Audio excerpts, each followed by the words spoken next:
Hello guys, இன்னைக்கு நாம dead summoner episode 8 தான் பார்க்க போறோம். வீடியோக்குள்ள போவதுக்கு முன்னாடி வீடியோ உங்களுக்கு பிடிச்சிருந்தா மறக்காம ஒரு லைக் பண்ணிருங்க. இதுதான் என்னோட சேனலுக்கு ஃபர்ஸ்ட் டைமா வரீங்கன்னா சப்ஸ்கிரைப் பண்ணி பெல் ஐகானை பிரஸ் பண்ணி வச்சுக்கோங்க. அப்பதான் நான் ரிலீஸ் பண்ற எல்லா வீடியோவும் உங்களுக்கு உடனே நோட்டிபிகேஷனா வந்து சேரும். சரி, வாங்க டைம் வேஸ்ட் பண்ணாம டைரக்டா நம்ம எபிக்குள்ள போவோம்.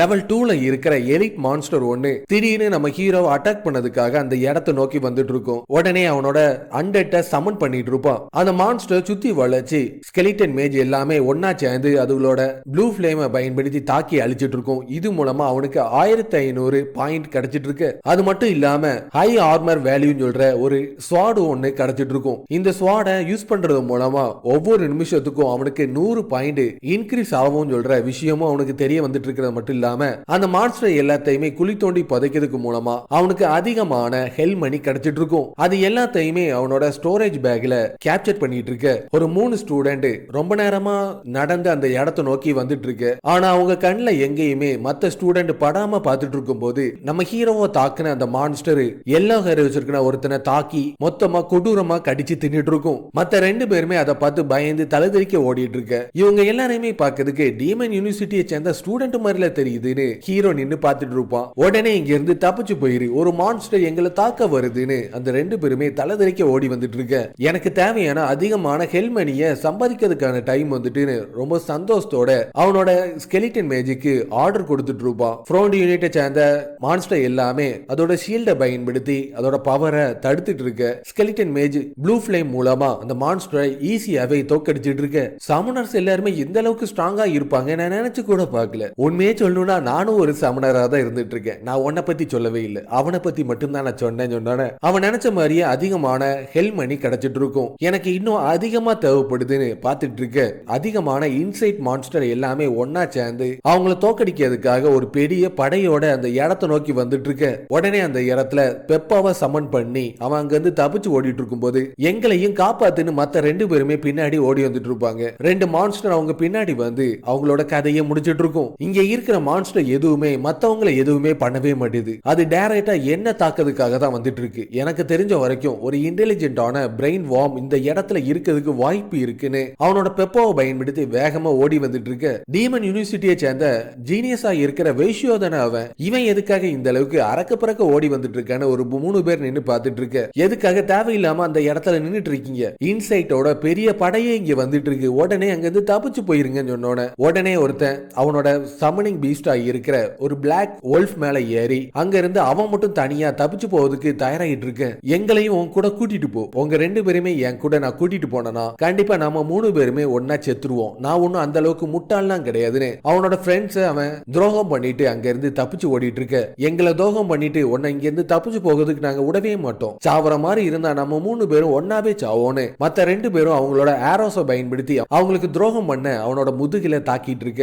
அதோட அவங்க 3 பேரோட கதையும் அந்த மான்ஸ்டர் முடிச்சிட்டு இருக்கும். காலேஜ்ல இருக்க அபிஷியல் எல்லாருமே ஒன்னா சேர்ந்து அங்க நடக்கிற இன்சிடென்ட்க்கு ஒரு மீட்டிங் ஒன்னு போட்டுட்டு இருப்பாங்க. பிரின்சிபல் ரூயினோட ஆக்சிடென்ட் திருப்பி இந்த இடத்துல நடந்திருக்கு. ஒரு மாசத்துக்கு முன்னாடி சீரோ இன்சிடென்ட் ஒன்னு நடந்துச்சு, உங்களுக்கு ஞாபகம் இருக்கா? மே 10ஆம் தேதி கிங்யான் சிட்டியில் இருக்கிற டஞ்சன்ல யாருக்குமே தெரியாத ஒரு ஏலியன் ரேஸ் அப்பியர் ஆச்சு. நன்காய் சிட்டி, கேன்மிங் சிட்டின்னு இது வரைக்கும் 18 சிட்டியில இதே மாதிரி நடந்திருக்கு. அங்க இருக்கிற மான்ஸ்டர் எல்லாமே ஸ்னீக் அட்டாக்க பயன்படுத்தி ஸ்டூடெண்ட்ஸ் எல்லாரையுமே ட்ரையல் மூலமா உள்ள வர வச்சு எல்லாரையுமே கொண்டுட்டு எதுவரைக்கும் யாருமே உயிரோட வெளியே வந்ததே கிடையாது. இந்த எவிடன்ஸ் எல்லாத்தையும் வச்சு பார்க்கும்போது இது எல்லாத்துக்கும் முக்கியமான காரணமா இருக்கிறது அவங்க மட்டும்தான். அவங்க தான் 10,000 ரேஸ் செக்டை சேர்ந்தவங்க. அவங்களுக்கு எவ்வளவு தைரியம் இருந்தா தேவையில்லாம நம்ம ஸ்டூடெண்ட் மேலேயே கை வச்சிருப்பாங்க. 10,000 ரேஸோட செக்டை சேர்ந்தவங்களோட பேஸ் எல்லாமே சீக்கிரட்டா இருந்துட்டு இருக்கனால நாளைக்கு மதியானத்துக்குள்ள நம்ம எப்படியாச்சும் அவங்கள கண்டுபிடிச்சு கொன்னே தீரணும்னு அங்க இருக்கிறவங்க எல்லாருமே முடிவு பண்ணிட்டு இருக்க.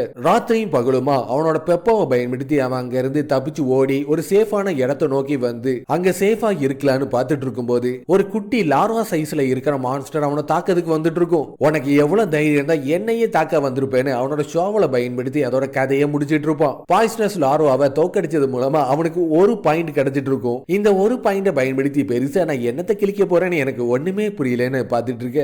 அதை குழி தோண்டி புதைச்சோன அவனுக்கு கோஸ்ட் மணி ஒன்னு கிடைச்சிட்டு இருக்கும். இங்க இருக்கிற அதிகமான லார்வாவை தோக்கடிக்கிறது மூலமா நான் கூடிய சீக்கிரத்துல பணக்காரனா மாற போறேன்னு அவனோட சமனிங்க பயன்படுத்தி ஸ்கெலிட்டன் மேஜை அந்த இடத்துல சமன் பண்ணி அங்க இருக்கிற ஆயிரக்கணக்கான லார்வா எல்லாத்தையுமே தாக்குதுக்கு அனுப்பிட்டு இருப்பான். அப்ப அங்க பிளாக் ட்ரெஸ் போட்டுட்டு ஒரு சோடா வச்சிருக்கிற ஒருத்தன் அந்த இடத்தை நோக்கி வந்து, நானு பேக்கியானு எங்க இருக்காங்கன்னு உனக்கு ஏதாவது தெரியுமா? எனக்கு அவங்க எங்க இருக்காங்கன்னு தெரியாது, பிளீஸ் என்ன கொல்லாதன்னு ஒரு பொண்ணு பார்த்து அழுதுட்டு இருக்க. அவன் எதையுமே யோசிக்காம அவளோட சோடா பயன்படுத்தி அவ தலைய துண்டா வெட்டி கொண்டுட்டு இருப்பான். இதே மாதிரி அவன் கண்ணில் படுற அதிகமான ஸ்டூடெண்ட்ஸை கொண்டுட்டு நானும் பேயும் இந்த வாட்டி அகாடமிக்குள்ள வந்திருக்காங்க. அவங்க ரொம்பவும் டாப்பான ரேங்க்ல இருக்கிற ஜீனியஸா இருக்கிறனால அவங்க ரெண்டு பேரையும் கொல்றது மூலமா சன் ஆஃப் காட்னு சொல்ற பவர் எனக்கு கிடைக்க அதிகமான வாய்ப்பு இருந்துட்டு இருக்குன்னு சந்தோஷமா வந்துட்டு இருக்கும்போது நம்ம ஹீரோ ஏற்கனவே ஒரு லார்வாவை புதைச்சு வச்சிருக்கிற ஒரு கல்லறையை சந்திச்சுட்டு இருப்பான். இந்த ரூயின்ல இந்த டாம்ப் எதுக்காக இருந்துட்டு இருக்கு, ஒருவேளை இந்த இடத்தை தோண்டி பார்த்தனா எனக்கு அதிகமான ட்ரெஷர் கிடைக்க வாய்ப்பு இருக்குன்னு வேக வேகமா அதை தோண்டி பார்த்துட்டு இருப்பான். பார்த்தா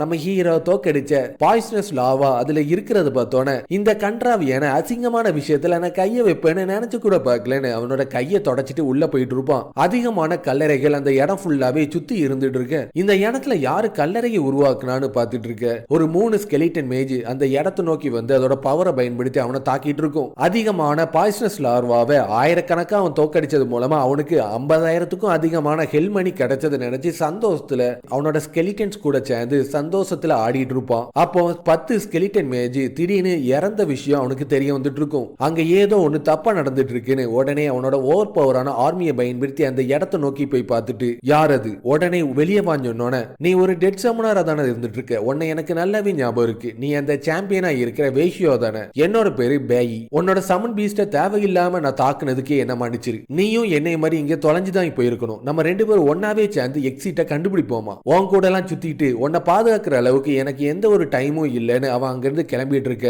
நம்ம ஹீரோ ரொம்ப பவர்ஃபுல்லா இருக்கறனால நேரடியா அவனை தோக்கடிக்க முடியாதுன்னு அவன் திரும்பனோன அவனோட சோடா பயன்படுத்தி பின்னாடி வழியா வந்து அவனை தாக்கிட்டு இருப்பான். நான் ஏற்கனவே 10,000 ரேஸோட செக்டோட ஹோலி சன்னா இருக்கிறனால இங்க இருக்கிற பவர்ஃபுல்லான ஸ்டூடெண்ட்ஸ் எல்லாரையுமே தோக்கடிக்கிறது மூலமா நான் ரொம்ப பவர்ஃபுல்லாவே மாறிடுவேன். இவ்வளவு அசால்ட்டா நீ இருந்து பெரிய தப்பு பண்ணிட்ட. நீ அப்பனா 10,000 ரேஸ் செக்டர் சேர்ந்த ஒரு மெம்பரா? இங்க இருக்கிற ஃப்ரெஷ்மேன் எல்லாருமே ரூயின்ல கோத்து விட்டது எல்லாமே உன்னோட வேலை தானா? ஆமா இருக்கட்டும், நீ எப்படி இவ்வளவு நேரமா சாவாம இருக்க நான் தெரிஞ்சுக்கலாமா? இங்க இருக்கிற ஃப்ரெஷ்மேன் எல்லாருமே தேவையில்லாம ரூயின்ல மாட்டி விட்டது மட்டும் இல்லாம என்ன கொல்ல பார்த்து நீ பெரிய தப்பு பண்ணிட்ட, இதுக்கு நீ கண்டிப்பா அனுபவிச்சே தீருவேன்னு அவனோட பெப்போவை பயன்படுத்தி ஃபர்ஸ்ட் அவனை தாக்கிட்டு அடுத்தது அவனோட ஐன்ஸோட பவர்ஃபுல்லான ஃபயர்பாலை பயன்படுத்தி தாக்கிட்டு இருக்க.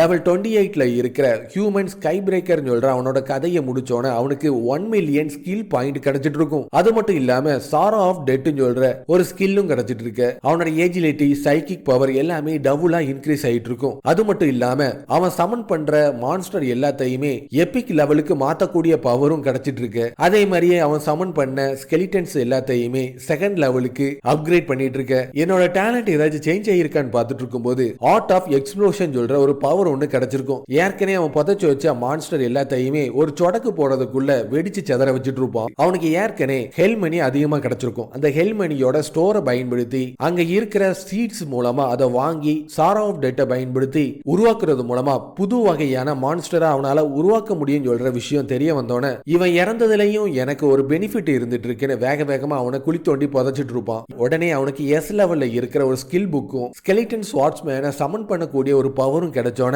உடனே ஸ்கெலிட்டன் ஸ்வார்ட்ஸ்மேன் அந்த இடத்தை நோக்கி சமன் பண்ணிட்டு இருப்பான். அது அவன் நினைச்சதை விடவும் பீஸ்ட் ஜெனரல் லெவலோட ரொம்ப பாஸ் லெவல்ல 4 டைமென்ஷன் ஆட்ரிபியூட்டோட இருக்கிறத பார்த்தோன அதுலயும் அதோட பவர்ஃபுல்லான ஸ்கில் எல்லாமே ஆயிரக்கணக்கான அளவுல இருந்துட்டு இருக்கும். இதோட ஒரு ஸ்வார்ட் அட்டாக்கை பயன்படுத்தி சியாக்கிங்கையே காயப்படுத்துற அளவுக்கு இது ரொம்ப பவர்ஃபுல்லா தான் இருந்துட்டு இருக்கு. அது பார்க்கறதுக்கே ரொம்ப ஹேண்ட்ஸமாவும் ரொம்ப பவர்ஃபுல்லாவும் இருக்கிறனால ஷியோசு ஆயின்ற ஒரு பேரை ஒண்ணு அதுக்கு வச்சுட்டு இருப்பான். இதோட இந்த எபிசோடு முடிஞ்சிரும். இனி வர்ற எபிசோடு எல்லாமே ரொம்ப இன்ட்ரெஸ்டா இருக்கக்கூடியதுனால லைக் பண்ணி சேனலை சப்ஸ்கிரைப் பண்ணி வச்சுக்கோங்க. அப்பதான் இன்ட்ரெஸ்டான வீடியோ எல்லாமே உங்களுக்கு தொடர்ச்சியா ரிலீஸ் ஆயிட்டே இருக்கும். அடுத்த வீடியோல பார்ப்போம். பாய்.